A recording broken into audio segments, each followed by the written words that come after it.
Bom dia, eu sou Débora Silvestre, sou fellow do Músculo, e hoje a gente vai começar o cronograma das sessões do Músculo Esquelético, né, que acontecem semanalmente às sextas pela manhã.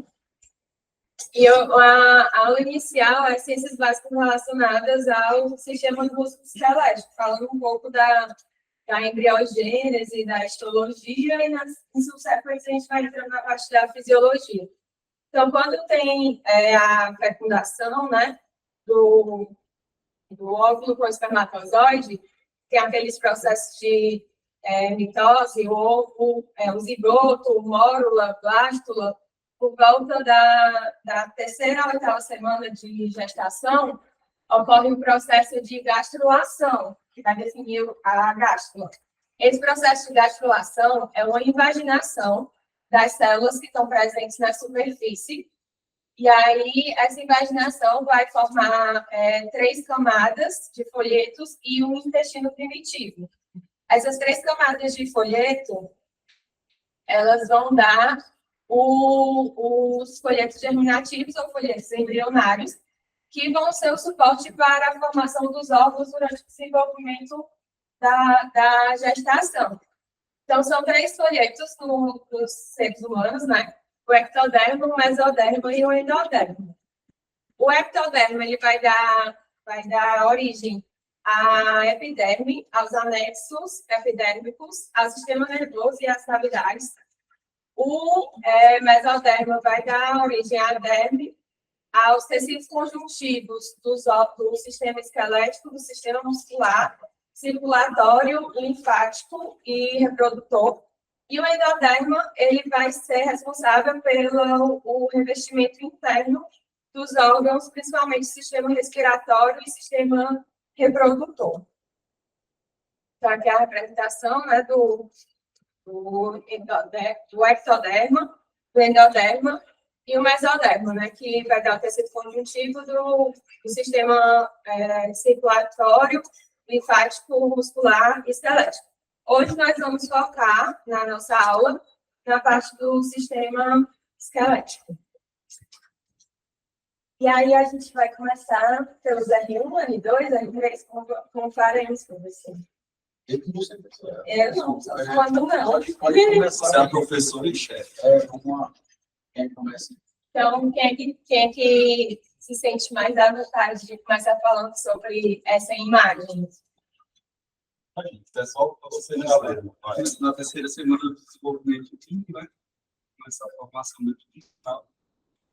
Cadê o... Eu já estava aí. Tá apontado. Esse do pãozinho do mel, aí você pode passar. Só para não apertar o de volta. Isso. É tudo que está apontando? Isso aí. O que a gente pode ver aqui depois daquela invaginação, né, que ocorre na formação central, a gente tem aqui o neural, células da crista neural. Aqui outra visão a gente tem do tubo neural também, e os folículos aqui.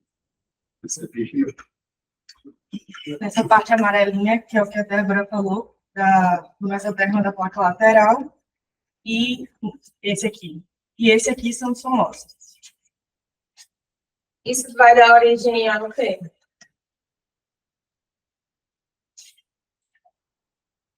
Insetos, pessoal. O esqueleto, né? Mas assim, tipo, essas setinhas, cada um vai dar origem a qual parte, assim, do esqueleto? Isso tem um papel importante na formação da coluna vertebral, né, da musculatura, e também da organização segmentar do sistema nervoso periférico.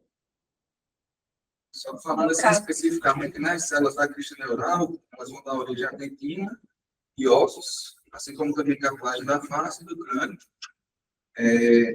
As células mesodérmicas pré-cordais vão dar origem aos ossos cartilagens do crânio posterior. O mesodermo paraxial, né, que são somites, né, vai dar origem ao esqueleto axial, e as células mesodérmicas da placa lateral vão dar origem ao esqueleto appendicular. Isso. Então, o tecido ósseo é um tipo especializado de tecido conjuntivo, é o constituinte principal do esqueleto axial, sendo suposto para as partes moles e protegendo órgãos vitais, como os ossos da caixa torácica e do crânio. Ele vai alojar e proteger a medula óssea, proporciona um apoio aos músculos e funciona como sistema de alavanca também, ampliando as forças geradas durante a contração muscular, e funciona como depósito de cálcio, fosfato e outros íons. E agora, falando um pouco mais das células do tecido ósseo. Basicamente, são 3 tipos de células, né? Constituem a matriz óssea. Vai apontando. Os osteoclastos, que são responsáveis por repor, na verdade, limpar, né, a parte da matriz já antiga, em caso, por exemplo, de fratura, ou na parte de regeneração óssea, ela faz essa parte de limpeza. Os osteoblastos, que são as células que vão reconstruir essa matriz perdida, que ajudam também na regeneração óssea, e também os osteócitos, que são, os osteócitos são as células mais assim, funcionais, são responsáveis por nutrir toda a matriz, nutrir todas as outras células que constituem o tecido ósseo. Tu consegue me falar um pouco, tipo assim, dessa imagem, o que seria cada boxinho desse? Ali o osteoblasto, osteoclástico e osteoclástico, tudo bem, mas a sequência.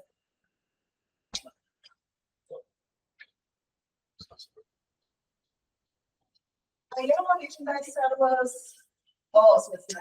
Então, ele está dizendo que, nessa imagem, que as células são mesenquimais. Apontar. Conta aí.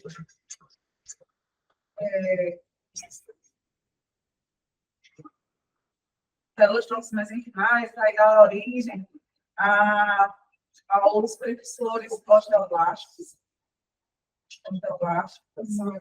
E aí, esses precursores vão dar origem aos osteoblásticos que vão participar da formação do osso. Certo? E aqui, tanto as células troncos mesenquimais como as células troncos hematopoéticas, eles vão dar origem aos precursores osteoclásticos, que vai produzir os osteoclásticos e vai reabsorver o osso. E aí, isso é o equilíbrio da formação e remodelação óssea. Certo. Então, é isso que já foi um pouco comentado, né? As células do tecido ósseo são as células osteoprogenitoras, são células mesenquimais com poder de se diferenciar e se proliferar formando o tecido ósseo, né? Que aí vai se diferenciar nos osteoblastos. E aí, durante essa fase de crescimento e reparação do osso, essas células elas vão ficando cada vez mais ativas, formando novos osteoblastos no tecido ósseo. Os osteoblastos, eles vão ser células mais jovens, geralmente públicas ou cilíndricas, que vão ter uma intensa atividade metabólica e vão fazer parte da síntese vão fazer parte da matriz, da parte orgânica da matriz óssea, né, que são compostos de colágeno tipo 1, proteína glicose e glucoproteínas. Elas se concentram em uma grande quantidade de fosfato de cálcio, que vão participar da mineralização da matriz. E após sintetizar a matriz extracelular, o osteoblasto vai ficar aprisionado na matriz orgânica recém-circundada, recém-sintetizada, e vai passar a ser chamado de osteócito, né? Então, tem aqui a célula progenitora, que vai virar osteoclasto, quando ela é circundada por uma matriz recém-sintetizada, ele vira osteócito. E aí, os osteócitos vão ser células maduras, que vão ser encontradas dentro das lacunas. A gente vai entrar um pouco mais em detalhes mais à frente. Mas vão ser encontradas dentro das lacunas, que são rodeadas pela matriz óssea, vão dessa forma mais achatada e vão ter uma pouca atividade celular. Cada lacuna tem apenas um osteócito e eles mantêm comunicação entre si pelos canalículos. e eles são essenciais na manutenção da matriz óssea. A morte do osteócito vai promover a reabsorção da matriz pela atividade dos osteoclastos, em seguida pelo reparo e remodelação do tecido pelos osteoblastos. Os osteoclastos são essas células maiores, móveis, multinucleadas, que têm ramificações irregulares e vão fazer a parte da reabsorção do tecido. Elas, quando fazem o processo de reabsorção, elas formam essas lacunas de Roche e vão fazer parte da osteoplastogênese, né? Onde o rank ligante vai ser o fator mais importante e a alpergina vai ser o fator que vai ser responsável por parar o processo de reabsorção e a apoptose dos osteoclastos. Aí, falando um pouco dessa imagem, que seria, que representaria isso, esse sistema. É o sistema de bloco que você estava falando. E o que vai acontecer? Os osteoblastos, eles vão detectar, né, microfraturas ou alguma lesão no osso. E aí esse rank, ele vai ativar, ele vai se ligar, na verdade, ao rank. Paloma tenta voltar. Seria isso aqui, a ligação, na verdade, do rank com o rank L com o rank. Não, com os monócitos, na verdade, eu acho aqui. E aqui seria a ligação. Esse último é osteoprotegedor. Fica proteger mais. Na ilustração. Tá. Eu não vou saber identificar aqui, não. Eu sei falar o sistema. Tá ali, mas fala. Então, fala que aí eu mostro na imagem depois. O rank é um assim. Tá. Tá aqui, É porque, na verdade, o rank... Pera, calma. Mas o rank L vai se ligar, né? O rank, na verdade. isso, aqui, ó. Aqui é as células pró-osteoclastos, os osteoclastos, osteócitos. Aí aqui é o rank ligante. Não, é o rank ligante. Aqui é a célula de ligação do rank. E aqui é o receptor do rank. E aqui é a OPG. Então, tentando... Tá, então, uma explicada geral. Então, o que eu vi foi que os osteoblastos, eles vão detectar quando tiver essas microfraturas. E aí, os osteoblastos também vai produzir esse rank L. Na verdade, para entender geral, eu entendi que é como se fosse um mecanismo de feedback. Então, ele vai produzir duas coisas, tanto um positivo quanto um negativo. Porque ele vai estimular e depois ele mesmo vai tentar compensar. E aí, esse rank L, eles vão se ligar aos receptores rank na superfície dos monócitos próximos que foram da detecção. E aí, esse rank L vai induzir esses monócitos a confundirem para formar a célula osteoclástica, que é a multinucleada no caso. E aí, o rank L também vai ajudar os osteoclastos a amadurecer e ativar para que eles possam reabsorver. E aí, nisso, eles vão começar, os osteoclastos vão começar a secretar enzimas lisosomais, que é o exemplo da colagenase, que ela vai digerir a proteína da matriz óssea. Ao mesmo tempo, também, ele vai produzir o HCl, que é para dissolver, na verdade, a outra parte, né, da matriz, que vai dissolver hidroxapatita, né?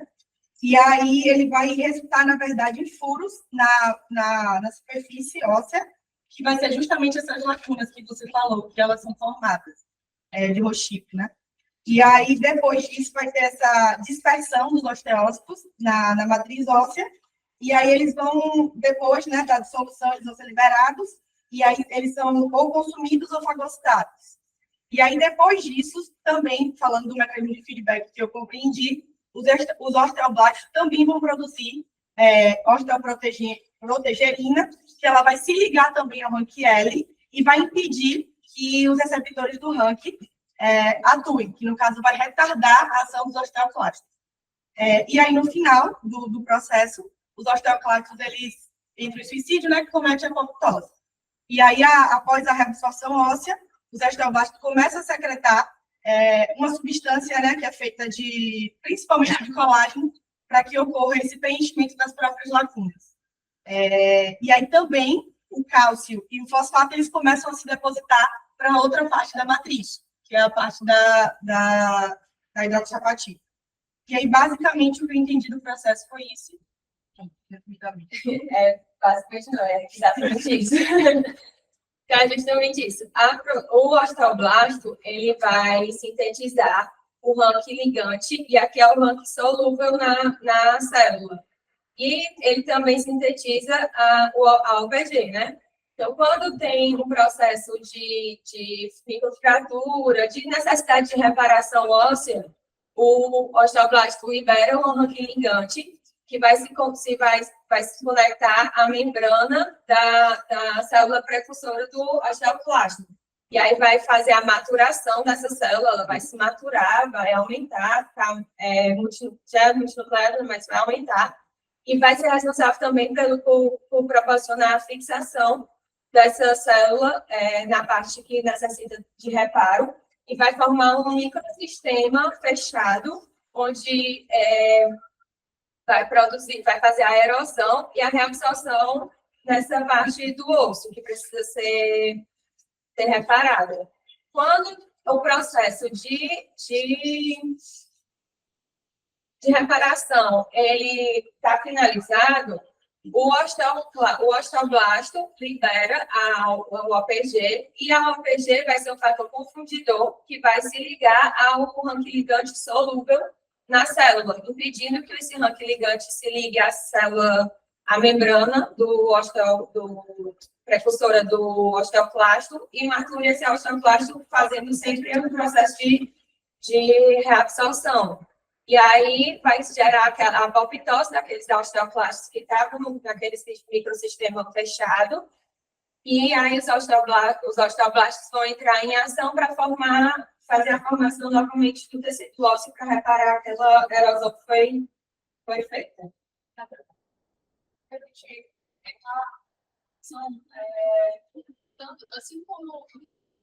Assim como os osteoblastos acabam estimulando, assim como os osteoblastos acabam estimulando formação de osteogenia e fazem um feedback negativo na ligação do rank, eles também, quando se maturam em osteócitos, eles também liberam a esclerotina, né? Que tem um feedback positivo para essa ligação, né? Do rank R e para a osteoclastogênese, certo? Além disso, existem outros fatores que fazem feedbacks positivos e negativos, a exemplo de as células primordiais mesenquimais, para a diferenciação em osteoblasto, eles têm um feedback positivo, ou seja, eles são estimulados em se diferenciar em osteoblastos por exemplo, estrógeno, a via WNT, VNP, mas também essa diferenciação ela é desencorajada, ou seja, tem um feedback negativo na osteoblastogênese pela própria esclerotina. Então, a esclerotina, quando o osteócito está produzindo esclerotina, ele mesmo já diz como se fosse o meu trabalho está feito. Então, não precisa mais diferenciação osteoblástica. Além disso, o osteócito também tem um feedback com um mecanismo de negativo em relação à produção da esclerotina. O PTH, por exemplo, desestimula a produção de esclerotina pelo osteócito. Então, são várias, além disso, tem vários mecanismos de interleucinas e outros fatores que fazem feedbacks positivos e negativos em todo esse mecanismo.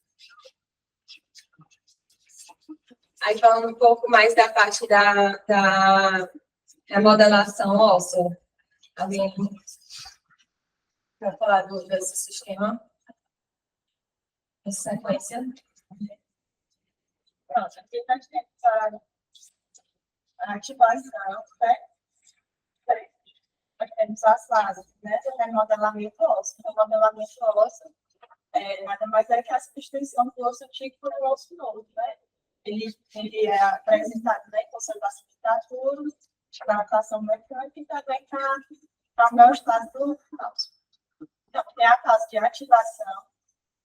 Normalmente, a ativação ela é um sinal emanado da apoptose dos osteócitos. Pode ser também hormonal, mas também receptores.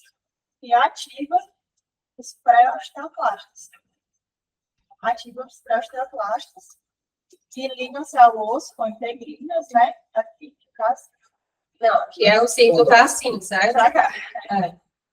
Eles se ligam ao osso com integrinas, osteoclastos úteis, e formam osteoclastos multinucleares. Começam a reabsorver a matriz óssea. Após a reabsorção do osso e deslocamento dos osteoclastos, células mononucleares cobrem a superfície e uma linha de cimento formada aqui, né? Essa linha de cimento, ela marca a linha de cimento marca o limite da reabsorção considerada para unir o osso antigo e o osso novo, né? Depois disso, nós temos a etapa de formação, né? Onde os pré-osteoblastos são ativados e clorofera se diferenciam em osteoblastos e deslocam para a superfície óssea formando uma matriz inicial osteóide. Se mineraliza depois de um tempo, né? A parte de formação.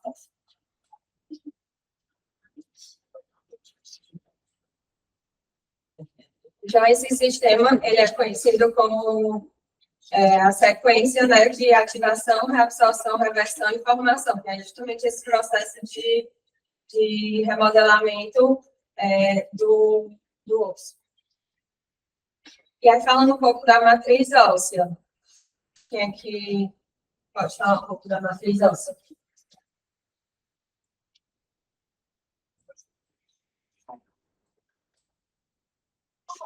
A matriz óssea é composta de parte orgânica e inorgânica.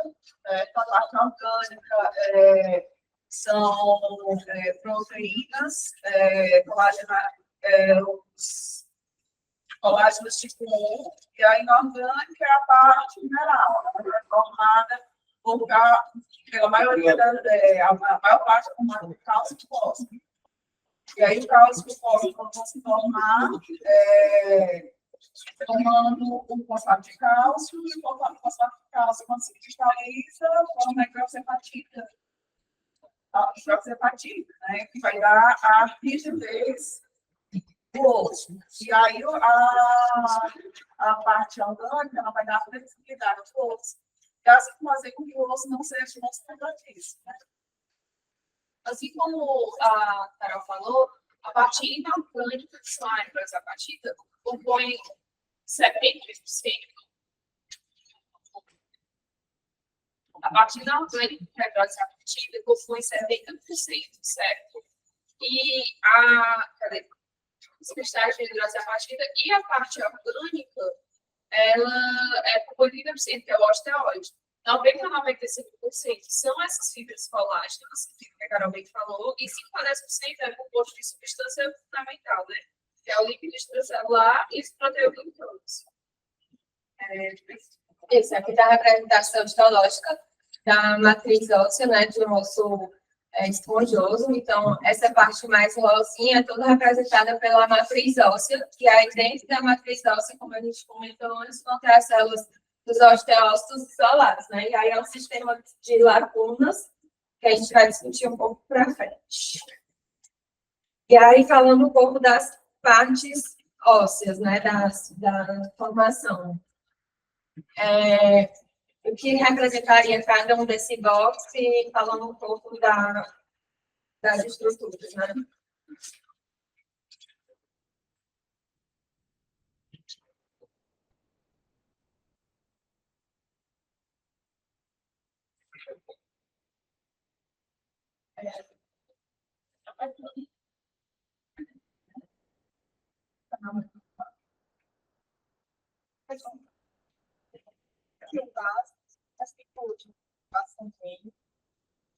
Aqui é o osso esponjoso. Essa é a segunda esponjosa. Aqui é o periósteo. Aqui o osso compacto. Aqui o canal basilar.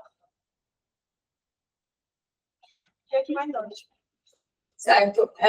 Essa aqui. Sim, mas aqui essa parte É o outro osso. Não, certo, mas aqui está apontando para essas fibrazinhas daqui, ó. Fixam o periósteo. E fixam o periósteo. A camada fibrosa Oi, da periósteo. célula. São as fibras de Champin, né? Aí fala um pouco do periósteo e do endósteo. A principal função deles no osso e... A principal função do periósteo é estruturar o pés e do endósteo é mais a nutrição, né? E também equilíbrio do nosso.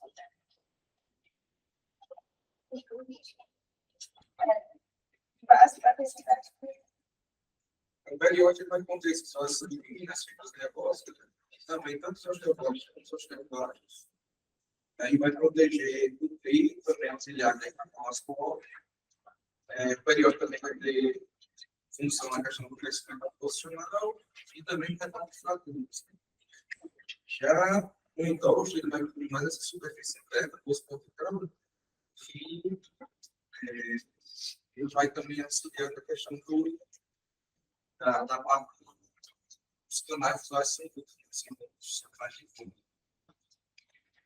A principal função deles, né, tanto do endósteo como do periósteo, é a nutrição do tecido ósseo e o fornecimento de novos osteoblastos para o crescimento e recuperação do osso. E aí o periósteo ele tem duas camadas, que é uma camada mais externa, que vai ser composta principalmente por fibras de colágeno e fibroblasto, e aí vão ter as fibras de Champin, que são justamente aqui. As fibras de Champin, que são esses feixes de fibras colágenas que vão se penetrar no osso e vão fixar o periósteo ao tecido ósseo. A camada mais interna do periósteo, que ela está logo justaposta ao tecido ósseo, ela vai ser mais celularizada e vão apresentar aquelas células osteoprogenitoras, né, como os osteoblastos, e vai ter uma matriz colágena mais espessa. E aí vai ser essa parte do periósteo, a camada mais interna, que vai ser responsável por dar o crescimento em espessura do osso. Já o endósteo é justamente para reveste a superfície mais interna do osso mesmo. E aí, dos tipos de tecido ósseo, a gente tem duas classificações separadas. Tem uma classificação anatômica e macroscópica, e tem uma classificação histológica e microscópica. Aqui a gente vai falar um pouco da classificação anatômica e macroscópica. Alguém para poder complementar?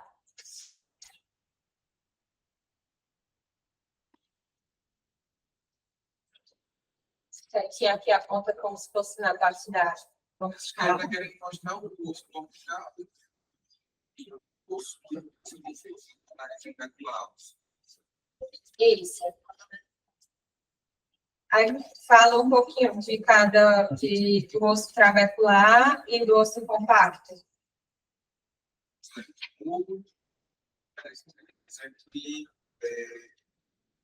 As fibras, né, colágeno, compacto, elas vão estar mais dispostas de maneira mais paralela, simétrica, condensadas, e aí com isso vai conseguir trazer um aspecto mais de resistência para o osso, principalmente na parte externa, que é onde está a cortical, diferentemente do osso esponjoso, que elas vão estar expostas de maneira meio que aleatória, não vai estar bem paralela e condensada com o osso cortical. E aí vai trazer mais um aspecto de sustentação e não de tanta resistência como o osso compacto. Isso, aí o osso nos ossos longos, né? As epífises, elas são formadas por osso esponjoso e a diáfise, justamente como eu estava falando, é formada pelo osso compacto.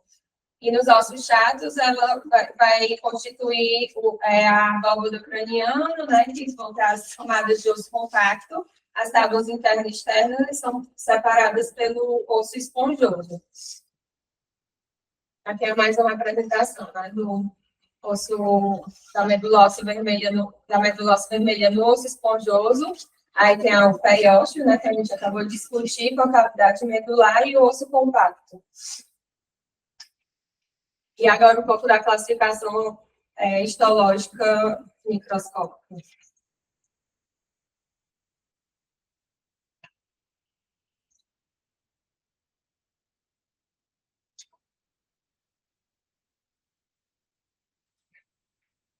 Eu já dei a dica aqui, galera. Esqueci de contar.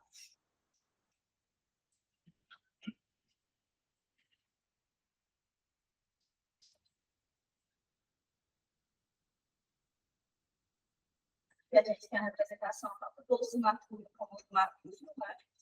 O imaturo não tem todas essas estruturas como o osso maduro tem. E aí a gente já vai ter essas lamelas concêntricas, os ósteos. Esse ósteo ele vai ser composto justamente por esses anéis de matriz calcificada, e eles vão ser chamados de lamela. E aí tudo isso vai ser o canal rabaciano. Contém os vasos sanguíneos e tudo mais. Então, aqui mostra basicamente isso. O imaturo com os osteócitos,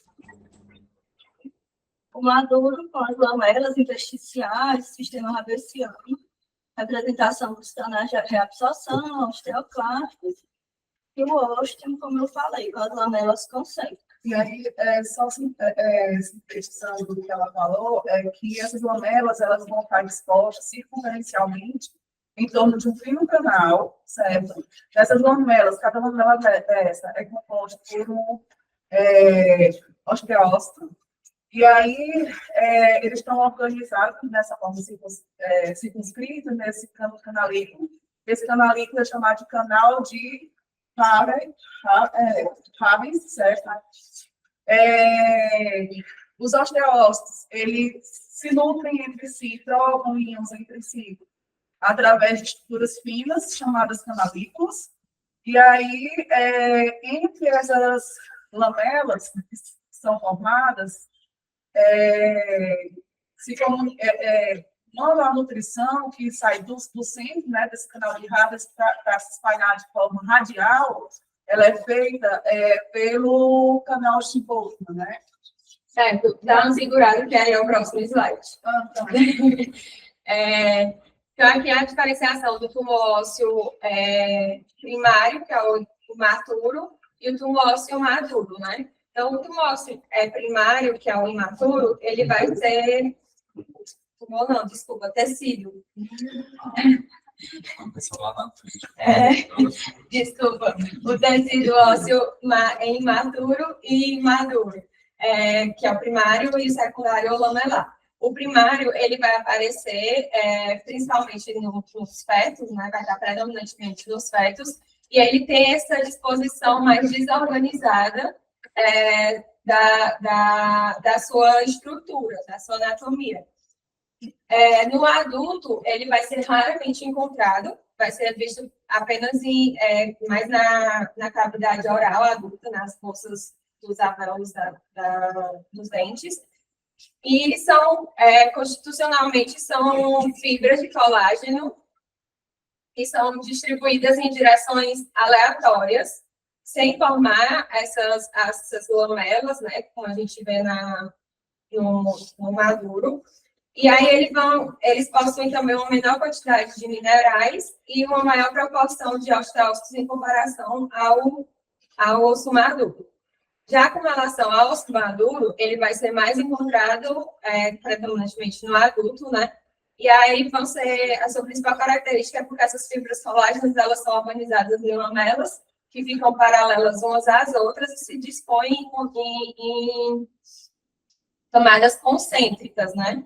E aí, cada camada concêntrica dessa vai se formar um sistema de Harvey ou ósteo, que era o que a Carol estava falando, né? Então, aqui é só uma representação focada do que seria o ósteo, né? Aqui na parte roxinha, e aí no meio dele tem o canal de Harvey. Aí, Carol, tu pode continuar?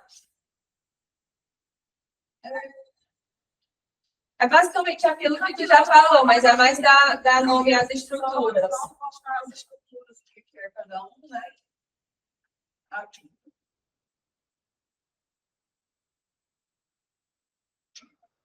Aqui é o canal, é o sistema de Raven, né? O canal assim, de Raven. Cada lamela dessa tem um osteócito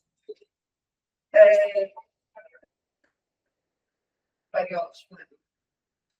Aqui é o canal de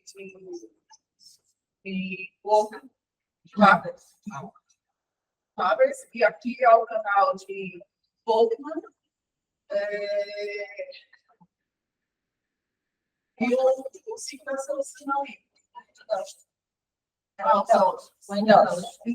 endógenas. Isso. E o Tá. canal Aqui é uma representação da estrutura microscópica do osso compacto, né, que é chamado de ósseo, ou sistema ravesiano, né? Ao centro tem a parte central, que é constituído pelas lamelas, dá o nome de canal de Havers, que é aqui apresentado no 3. E aí esse canal de Havers ele é revestido pelo endósteo e preenchido por vasos e nervos que vão fazer justamente essa função de nutrição entre um sistema e outro para proporcionar a crescimento, né, do osso, e isso vai ser paralelo ao osso longo. Imaginando aqui um osso longo, essa estrutura ela vai ser sempre paralela ao osso longo. Juntamente com as lamelas, tem os sistemas de Haber, ou os ósteos, né, que é representado aqui no 1, que ele tem algumas lamelas e ao centro o canal. E eles vão se comunicar entre si, e eles se comunicam com a cavidade medular através dos canais de Volkmann, que é o representado aqui no 4, né?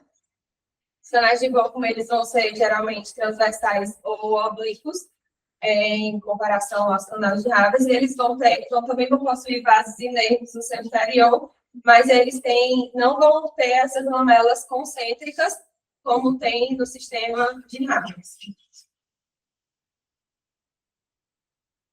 E aí, passando para a parte final da aula,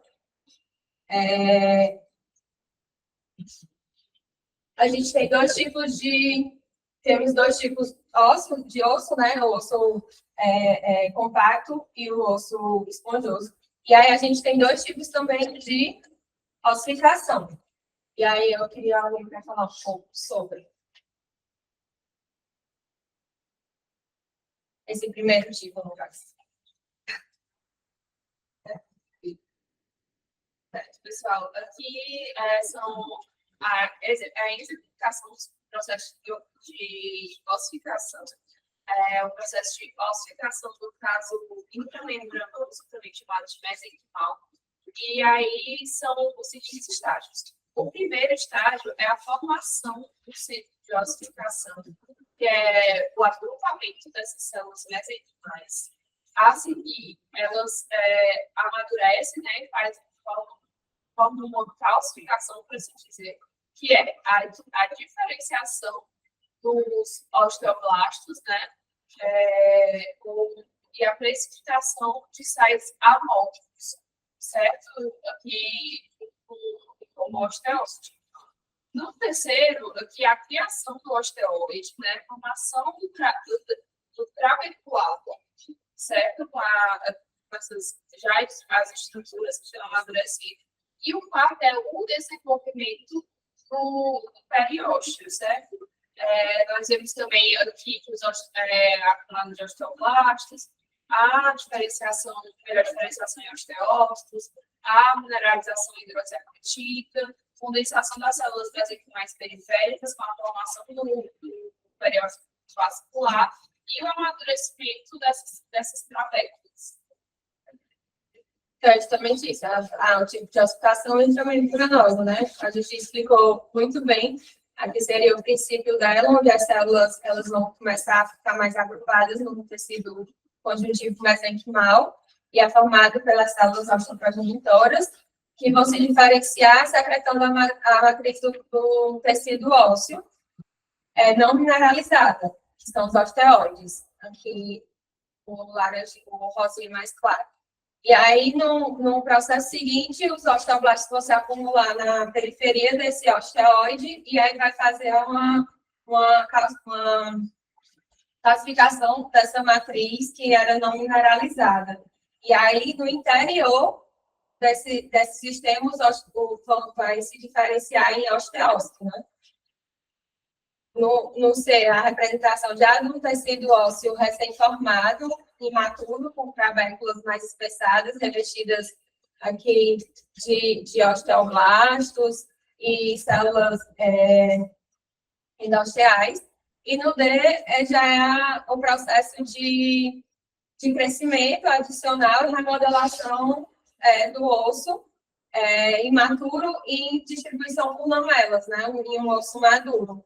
E entre essas lamelas vai ter o osso compacto com as trabéculas de osso esponjoso.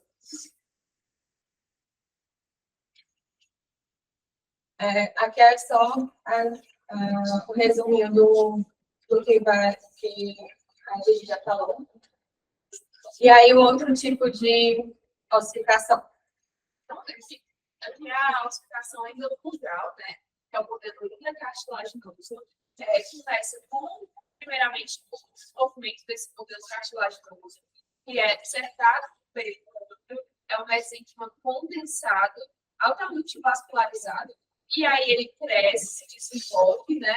Ele cresce longitudinalmente por difusão celular dos condrócitos, acompanhado da secreção da matriz extracelular, e crescem avancionalmente por desenvolvimento intestinal dos condroblastos e adição da matriz extracelular. Então, ele eventualmente, você vê que ele forma esse colar ósseo periosteal, certo? Com a cartilagem hialina e forma o primeiro centro de ossificação, que aparece no desenvolvimento fetal e responsável pela formação das diáfises. E após, você vê ele altamente vascularizado, se desenvolvendo esse centro de ossificação primário, e aí temos a formação do centro de ossificação secundária, que resulta na formação das epífises, né? E aqui a gente vê as epífises com a vascularização, a formação também da cartilagem articular, da placa epifisial, certo? Que é a zona de cartilagem de crescimento que separa a diáfise das epífises, né? A física que nós conhecemos. E aí tem esse desenvolvimento que temos os vasos sanguíneos entrando pelo periósteo, né? Que alimentam esse osso. E também tem os vasos epifisiários, né? E aí, com o eventual amadurecimento do canal medular, ao centro, e aí o fechamento das placas fisárias que acontecem na vida adulta, a substituição da cartilagem por osso, então, dos 18 a 25 anos de idade, certo? E a formação e amadurecimento endocrinal. Justamente, né? Um representa o molde da cartilagem hialina e a progressão de ossificação no osso. Esse molde depois vai formar um colar ósseo na diáfise. Vai ter uma matriz óssea, uma matriz cartilaginosa calcificada na diáfise. A invasão dos vasos sanguíneos e tecido conjuntivo nessa matriz calcificada. A formação do centro de ossificação primário, que é diafisário. Posteriormente, tem vasos sanguíneos e células perivasculares vão invadir e invaginar a epífise proximal, formando o primeiro centro de ossificação secundária, que é sempre proximal e depois distal. E aí, esse centro de ossificação secundário, ele é bem estabelecido nessa etapa e ele começa a ter um processo de crescimento. Posteriormente, forma o centro de ossificação secundário da epífise distal. E aí, com esse processo de maturação, primeiro fecha o centro de ossificação secundário da epífise distal, permanecendo a físice, né, como a Gisele falou, que vai diferenciar a epífise da diáfise. Depois, quando fecha o centro de ossificação proximal, a gente vai ter o osso propriamente dito e vai representar a cessação do crescimento, logo o formato de osso adulto. E aí, nessa parte da placa fisária, tem as zonas de diferenciação, né? Alguém quer falar um pouco dessas zonas?